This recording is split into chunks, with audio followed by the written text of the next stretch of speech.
Good luck finding a better offer in this economy, the vice president said, his laugh bouncing off the cold, glass walls of the conference room. His name was Mark. I can still picture the smug satisfaction on his face, the way his colleagues exchanged smirks like I was the punchline to a joke they'd all heard before.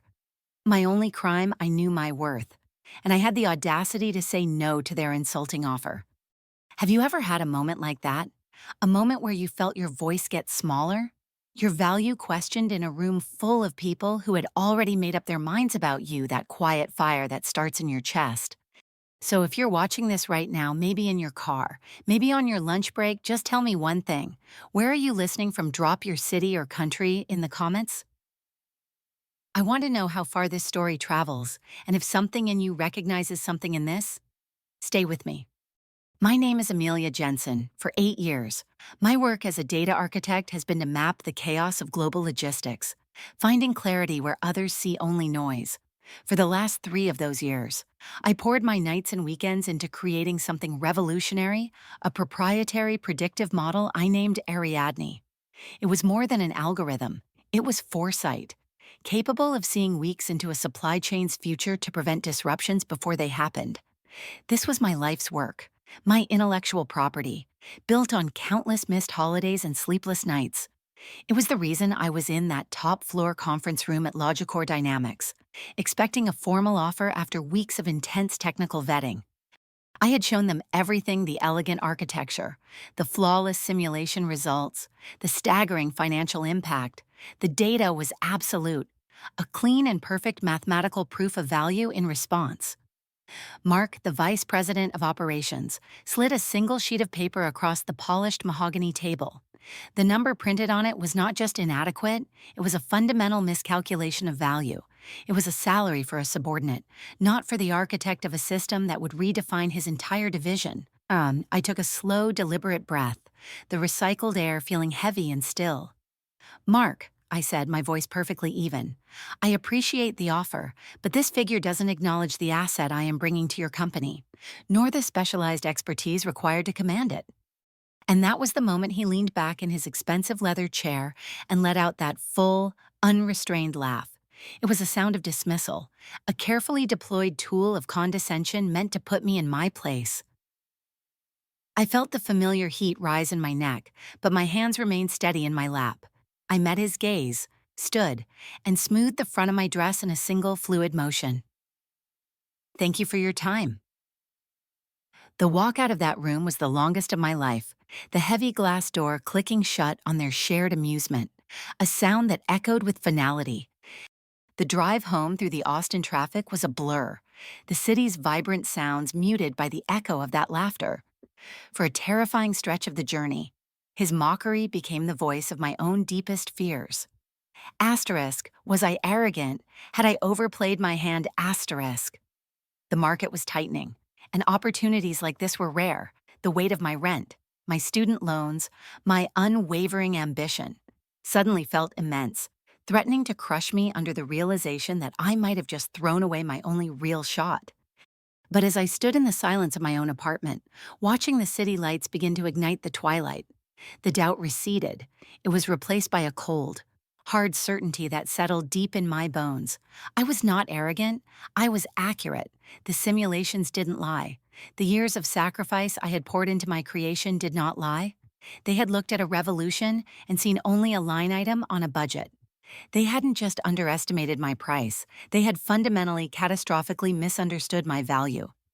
And that was a mistake they were going to pay for. I did not wait for them to realize it. The next 3 days were a disciplined blur of activity. I refined my portfolio until it gleamed, activated my professional network with carefully worded messages, and scheduled 2 interviews with promising tech firms. There was no time for unproductive emotions like anger or resentment. There was only the calm, forward motion of a professional securing her next opportunity, treating Logicor as nothing more than a flawed data point. I was in the middle of drafting a follow-up message to a recruiter when my phone buzzed with an unknown number. Normally, I would let such calls go to voicemail, but some instinct made me pause. I watched the screen for a moment before answering, my voice neutral. "This is Amelia." There was a brief pause, filled with the faint, sterile sound of a corporate office, Then, a deep and measured voice carrying an undeniable undercurrent of urgency. Miss Jensen, this is Arthur Sterling, the Chief Executive Officer of Logicor Dynamics. My posture straightened instantly. My hand stilling on my mouse, I had never spoken to him, never even seen him. I remained silent, letting the weight of his title hang in the air, forcing him to be the one to bridge the gap. He didn't waste time on pleasantries. I'm calling because we have a situation, he began, the carefully controlled stress evident in his tone. Our largest client, AeroCorp, is threatening to pull their $200 million contract, effective immediately. I listened, my expression unchanged, my breathing steady. Their entire global supply chain is in chaos because our predictive models failed catastrophically over the last 48 hours. A fleet of cargo ships is heading to the wrong continent. We're flying blind, Miss Jensen. He took a breath, his professional composure cracking for just an instant. My engineers have been working around the clock. They are certain. The system you built is the only thing that can fix this. I held the phone to my ear, the cool glass against my skin, and said nothing. The silence stretching from my Austin apartment to his top-floor office was no longer an awkward pause. It was a strategic asset. It was the sound of a power dynamic shifting in real time, a tectonic recalibration of value. In that quiet, I was not the rejected candidate. I was the sole proprietor of the only solution to a $200 million catastrophe. I let the silence do its work, letting him sit with the full weight of the admission he had just made. His entire organization, with its layers of confident vice presidents, had failed, and they needed me. Miss Jensen, oh, are you there? His voice was tighter now, the veneer of executive calm beginning to fray. I'm here, Mr. Sterling, I finally replied. My tone as placid as a still lake. I'm simply processing what you've told me. You're in a difficult position, one that seems to have been entirely preventable. I let that statement land, a soft but precise countermove. It was important that he understood this was not a negotiation between equals. This was a rescue operation, and I was setting the terms of engagement. I am aware of the circumstances, he said, his voice clipped. What would it take to bring you on board? Name your price. The invitation was blunt and desperate, but I knew this moment was about more than just money. My price, Mr. Sterling, is not a single number. It is a set of conditions, 4 of them to be exact, and they are all non-negotiable. I could hear the faint squeak of his leather chair as he shifted under the pressure. I'm listening. First, I began, my voice steady and clear, we will address compensation. The initial offer was an error in judgment, my market rate, considering my specialized expertise and the immediate crisis, is 30% higher than the figure your team proposed. Furthermore, there will be a one-time signing bonus, a corrective measure for the initial undervaluation, equivalent to 100% of the first year's base salary. The silence on his end was heavy with calculation. I gave him a moment before continuing, my voice unwavering. Second, I will require full, unimpeded authority over the data architecture and its related projects. My title will be Director of Data Strategy, and I will report directly to you. There will be no intermediary management. The failure you are currently experiencing is a direct result of operational interference and a lack of technical understanding at the leadership level. To fix the problem, I must be insulated from the conditions that created it. I let him absorb the direct challenge. Before he could respond, I moved on. Third authority is useless without the right instruments. I will have the sole discretion to build my own team. This includes the budget for hiring the necessary talent from outside the company, and, just as importantly, the authority to reassign any current personnel who do not align with the project's new direction. I need a team of specialists, not politicians. I paused, letting the 3 audacious conditions settle. I knew the 4th and final condition would cost him the most, not in dollars, but in culture. It was the most important one of all. And finally, Mr. Sterling, I said, my voice dropping slightly, becoming even more deliberate. The last condition is systemic. Logicor will implement a new protocol. I have designed a system of absolute performance transparency. Think of it as a black box for intellectual contributions. Every significant line of code, every architectural innovation will be logged, attributed to its creator, and its impact tracked automatically. This isn't about praise or blame, it's a risk mitigation protocol. It ensures that competence is rewarded, and that a catastrophe caused by unchecked incompetence and intellectual dishonesty can never, ever happen again. The line was completely silent for a full 10 seconds. This last condition was a cultural bomb. It would dismantle the old ways of doing things, where managers could take credit for the work of their subordinates, where mediocrity could hide behind a title. It was a direct assault on the very system that allowed someone like Mark to thrive. Finally, he spoke, his voice devoid of its earlier stress, replaced by the cool decisiveness of a man who had made his calculation. "The cost of not doing this is far greater than the cost of implementing it," he said, more to himself than to me. "The terms are unconventional, Miss Jensen, but the situation is exceptional." He took a breath. "You have a deal. All 4 conditions. Have your lawyer contact our legal department. We need you to start on Monday." Monday morning arrived not with a sense of triumph, but with the cold, quiet focus of a strategist on the first day of a campaign. I walked through the gleaming lobby of Logicor Dynamics, the same path I had taken as a candidate. The air was different now. I was escorted directly to my office, a spacious room with a panoramic view of the Austin skyline, the same view as the conference room where I had been dismissed.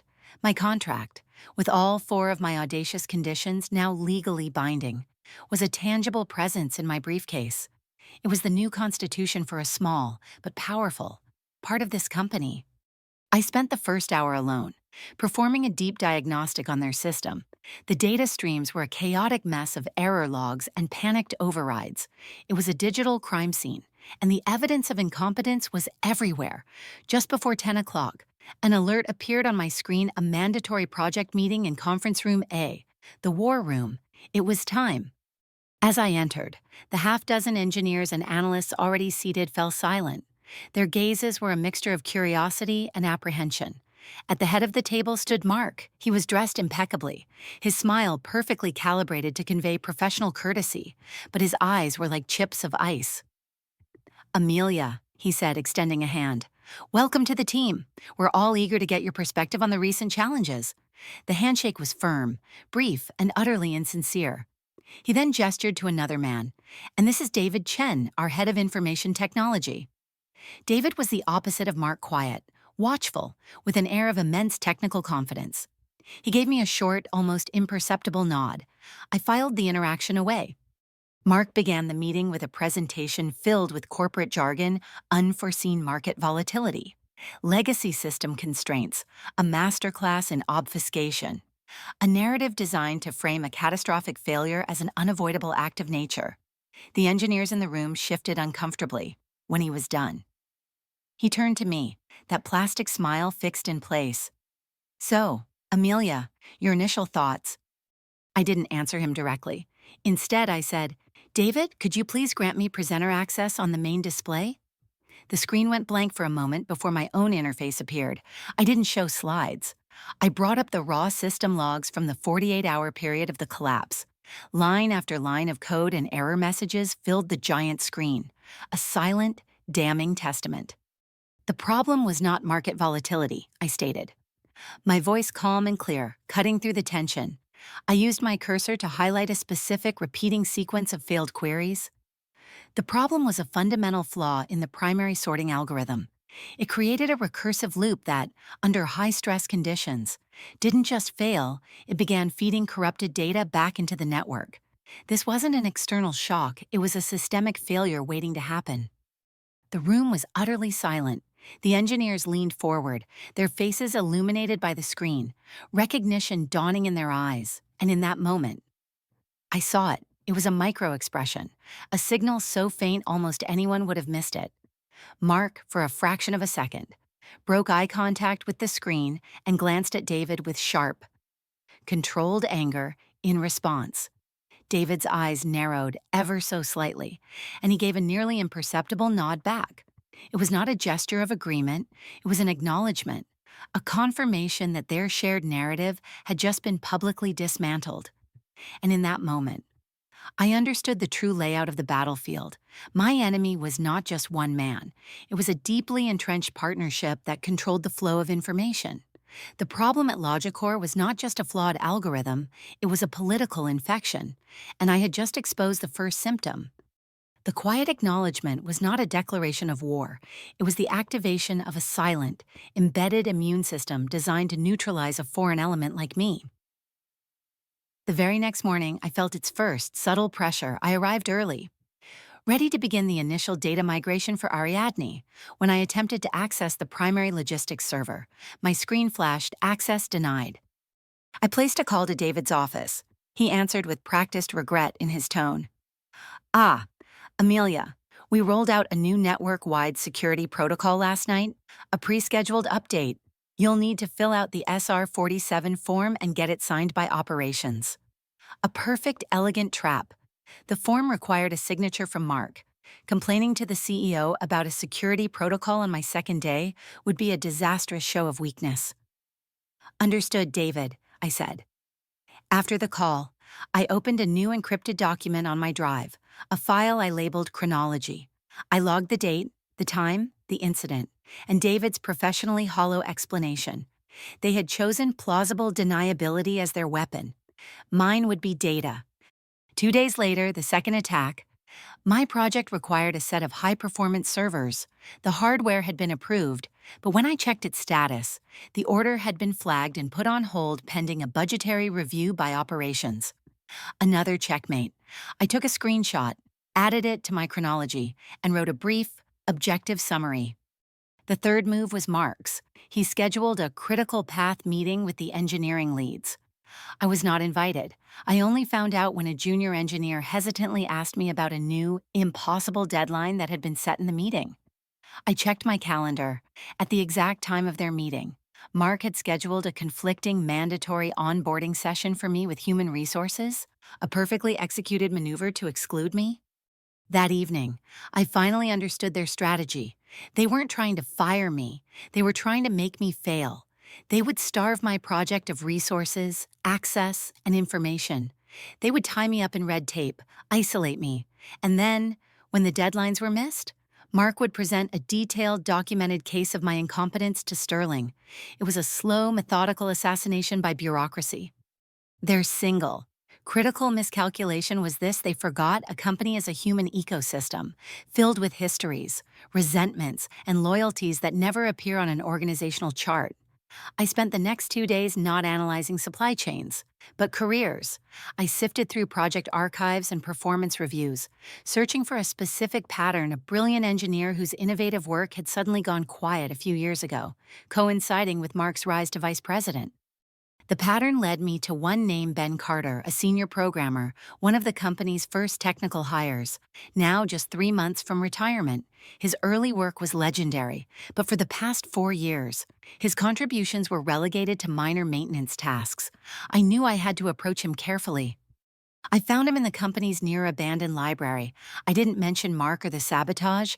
I simply introduced myself and laid out a complex technical problem related to accessing historical data streams without triggering modern monitoring protocols, framing it as a theoretical puzzle. He listened intently, and then a slow, knowing smile spread across his face. "He's got you locked out, doesn't he?" Ben said, his voice a low rumble. "David, always good at building walls, never much good at building bridges." He confessed that years ago. He had built a comprehensive diagnostic system, a project he called Cassandra, that would have predicted the AeroCorp failure, but Mark had shut it down, calling it an unnecessary expense. For Ben, my problem was a chance at vindication. He stood and beckoned for me to follow him, deep into the building's infrastructure, to a cold, humming server room I had never seen on any schematic. In a dusty corner was a rack of older, unlabeled servers. "The old hub," Ben explained. "The company's original data core, when David built his new network. He migrated everything, but he didn't decommission this. He just cut it off from the main interface." He pointed to a small, hidden maintenance port. "But it's not disconnected from the data. It still receives a mirrored feed of everything on the network, a deep-level backup. It's a ghost system. It sees everything, but no one knows to look at it." He handed me a small access drive. This will give you a secure, untraceable connection. You'll have access to every piece of data on the network. In real time, they can build all the walls they want. From here, you'll be able to walk right through them. I took the drive. The cage they had so carefully constructed now had a secret door. From the silent sanctuary of the old server hub, I could see everything. I watched the flow of panicked internal messages, the carefully curated reports Mark was sending to the executive team, and David's periodic security sweeps of a fortress I had already breached. Exposing their sabotage directly would be a messy political battle. I couldn't just expose their past actions. I had to create a new, undeniable event. I had to build a trap and bait it with their own arrogance.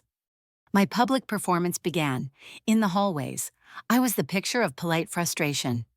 Meanwhile, in the untraceable silence of the ghost system, I was building the bait. I took a version of my Ariadne algorithm and deliberately crippled it. It was a work of artful sabotage. On the surface, it would perform brilliantly in any small-scale test.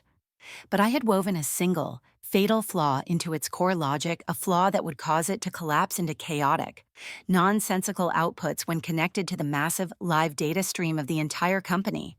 It was a Trojan horse, beautiful on the outside, but filled with self-destructing code. I placed this flawed masterpiece onto a development server that I knew they monitored, in a folder labeled Ariadne_optimized_final_build. It was the digital equivalent of leaving a diamond on a pedestal in a locked room you know is being watched. Then, I waited. For 3 days, nothing. On the fourth afternoon, it happened. My ghost access showed a high-level administrative override, executed by David's credentials. Copying the entire Ariadne_optimized_final_build folder from my development server to Mark's private executive directory. They had taken the bait. The final piece of the trap snapped into place the following morning. An urgent, company-wide calendar invitation appeared from Mark's office for the entire executive board and Arthur Sterling. The subject, a breakthrough solution for the AeroCorp project. I stared at the invitation, not with anger, but with the calm, quiet satisfaction of a watchmaker seeing all the intricate gears of a complex timepiece finally click into perfect alignment. Mark was walking into that room to present his career-making triumph. I was walking in to watch him present his confession. I walked into conference room A 5 minutes after the meeting had started. The air was thick with anticipation. At the head of the long table sat Arthur Sterling, his expression unreadable. Mark was at the podium, basking in the attention. He gave me a magnanimous nod as I took a seat along the wall. He was a masterful performer, speaking with passion about synergizing next-generation solutions. He explained how he and his team had taken my promising but unfinished model and forged it into a market-ready asset. He launched the simulation using the stolen code. On the main screen, elegant graphs appeared, showing a dramatic initial increase in predictive accuracy. The board members murmured in appreciation. Mark smiled, triumphant. Then, as the simulation pulled in more live data, the first flicker of chaos appeared. A predictive curve that should have been smooth began to twitch, then jagged erratically.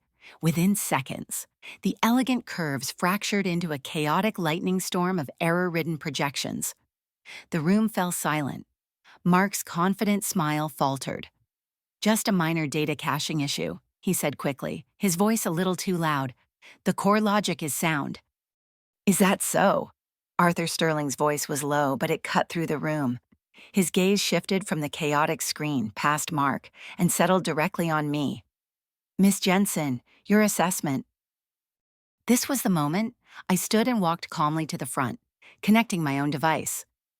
"Mark's presentation is interesting," I began, my voice even and clear, primarily because the algorithm he just demonstrated is, in fact, mine, and he has presented it incorrectly. A ripple of confusion went through the room. I brought up a split screen. On the left was Mark's failing simulation. On the right, I launched the true version of Ariadne. The same live data flowed into both. While Mark's model continued its chaotic descent, my algorithm's output was a picture of clarity and perfect prediction. The contrast was absolute. The version Mark acquired was a deliberately flawed Trojan horse. I explained calmly, designed to fail under a full data load.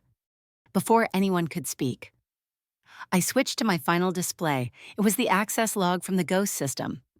And this, I said, using my cursor to highlight a single line, is the record of that acquisition, a high-level administrative override, executed by David Chen's credentials, copying the Ariadne underscore optimized underscore final underscore buildy folder from my server to Mark's private directory 4 days ago at 2:17 in the morning.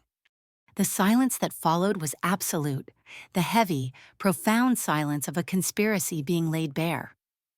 I watched as the color drained from Mark's face, his expression shifting from arrogant confidence to stunned, horrified realization. He had walked into a trap of his own making, and I had just handed the board the key, the motive, and the signed confession. After a long minute where the only sound was the hum of the air conditioning, Sterling spoke, his voice like a blade. "Mark," he said, "you and I will be having a meeting with our Chief Counsel in Human Resources, immediately. Wait for me in my assistant's office." There was no argument. Mark simply nodded, gathered his things with trembling hands, and walked out of the room, not once looking back. The door clicked shut, and a new era began. Sterling's gaze swept the room, landing on me. The atmosphere shifted from a tribunal to a strategic council. "Well," he said with grim pragmatism, "it appears we have an opening for the position of Vice President of Operations." He looked directly at me. "The job is yours, Miss Jensen. If you want it, your authority will be absolute." This was victory, but I felt only the weight of the next move. "Thank you, Mr. Sterling," I replied calmly. "But a new title isn't enough. The problem was never just one man. It was a system that allowed his actions to go unchecked, a system without accountability." I held his gaze. "If I accept this role, it will be with the full mandate and budget to implement the performance transparency protocol I outlined in my conditions, not just for my team, but across the entire company. We will build a culture where data, not politics, determines value. That is my price for fixing not just this project, but your company." Arthur Sterling looked at me. A long, appraising stare. I saw a flicker of respect in his eyes. "You didn't just expose a bad manager, Amelia," he said, using my first name for the first time. "You exposed a rot in our foundation." He nodded, a single decisive motion. "You have your mandate, fix the system." 6 months later, I sat in my office, Mark's old office. The view of the Austin skyline was the same, but the company seen through that glass was fundamentally different. The quiet hum that permeated the floor was not one of tension, but of focused productivity, the Ariadne protocol, as the performance transparency system was now officially known, was fully implemented company-wide. It had worked better than I could have imagined. We had not only saved the AeroCorp contract, we had used the system's success to secure a new, even larger one with their biggest competitor. A notification popped up on a side screen. It was from a private industry forum. The post was brief, a footnote in a discussion about market trends. It mentioned that a new consultancy firm, started by two former Logicor executives named Mark and David, had quietly dissolved after only 4 months. There was no public scandal, no dramatic article, just the quiet, lethal verdict of the industry itself, the back-channel whispers about untrustworthy operators, the reputational death that comes when a network decides you are no longer relevant. I read the post, and I felt nothing. No surge of victory, no satisfaction in their failure. Their fate was simply the final, logical output of a long equation they had written for themselves. I closed the notification and turned my attention back to the work on my screen, to the complex and beautiful challenge of building something that worked, something that was fair. The laughter that had echoed in that conference room so long ago seemed like a sound from a different lifetime. The real triumph wasn't my victory over them. It was the victory of a better system, one where value could never again be so catastrophically misunderstood.